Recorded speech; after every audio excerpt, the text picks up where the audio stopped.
a line of best fit. Sometimes points don't form a straight line. Like if I connected these points, it's not going to give me a straight line, but they do move in a general linear direction. A line of best fit is a line that is very close to most of the data points. Half of the data is above the line and half of the data is below.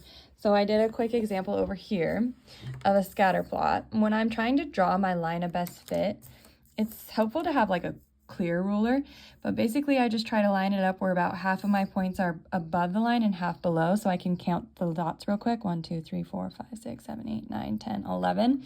So I want about 5 above and 5 below. So if I'm going about here, I have 1, 2, 3, 4, 5, 6 above and 5 below, so that's pretty close to the center.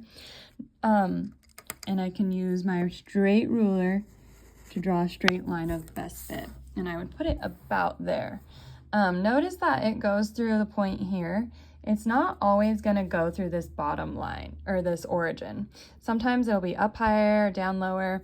And then we kind of talked about how not everyone is going to agree on the same line of best fit, so you and your friends might have slightly different lines. So then this was kind of some examples that you could make a data plot to practice drawing your line of best fit and then talk about if it's positive, negative, or no correlation. So we just use those tables to graph it on a graph like this where you have your X and your Y values. And then we did that packet that I gave you with the scatter plots. One thing I want to point out on that packet is sometimes it asked a question like using your line of best fit, determine the value of X when Y equals, let's just say 12. Okay, so if Y equals 12, I'm going to my Y axis, I'm going to find 12. I'm going to follow that until I get to my line of best fit, which is about right here. That's where Y is 12. And I would say that according to my line of best fit, X is about 7.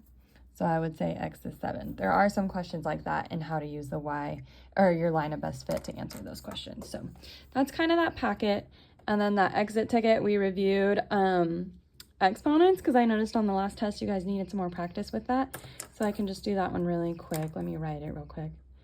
Negative 2x to the power of negative 3.